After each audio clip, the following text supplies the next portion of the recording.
So, in all this work that we do in the 80/80 marriage about how to have a better partnership, sometimes it feels like we might skip over one of the foundational pieces of actually having a really strong connection. That even if you go to every marriage retreat, even if you go to your counselor or your coach, even if you read every book, if you're not doing your own work, you actually miss something really significant.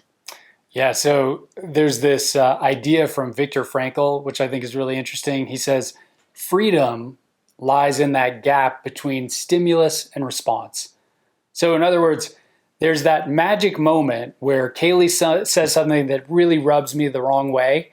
The moment between when that lands and when I respond. And one of the things that Kaylee was pointing out is I could know every marriage tool there is. I could have read all the books, but if I respond totally reactively and there's no space there, it kind of doesn't matter. Yeah. So really that's the interesting question we think is how do you do your own inner work so that you actually have a little bit more space? Yeah. And it's interesting because in that space, it lets you also specifically to 80/80 catch the thought processes around that's not fair and shift intentionally to radical generosity. Yeah, exactly. So we're talking about creating a little bit more mental space, interrupting that pattern of reactivity. And the question is, well, how do you do that?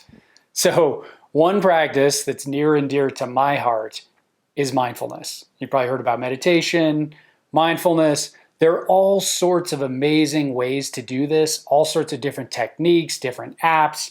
It doesn't really matter which technique you do or which app you use, but just taking a little bit of time every day to essentially train your ability to create a little bit more space and see your thoughts and emotions with a little bit more distance and perspective, that goes a huge, long way. Yeah.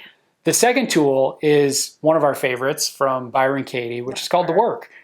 And basically what this tool does is it gives you a way of looking at those stressful thoughts, particularly about your partner. And it's a tool that almost forces you to start to turn those thoughts around. So if I think Kaylee is way too controlling, That might be true. all of a sudden, if I turn that around, I'm too controlling of Kaylee. How is that true? Well, there may be a lot there. And it just gives me a new perspective and sort of opens up my view of what's possible in marriage. Yeah. And so the last one is really about creating space. And this is creating some mental space. That could be through a practice of mindfulness, but it's also creating some space from our devices, from the onslaught of information and requirements and people needing something from you. Because when there is more space, that allows us to reconnect, maybe with our breath, maybe with our feet on the floor, and actually get that grounded perspective where we can see ourselves and our marriage with fresh eyes. There's also something about creating some physical space. Maybe that's taking a walk around the block so that you have a moment of separation from your partner.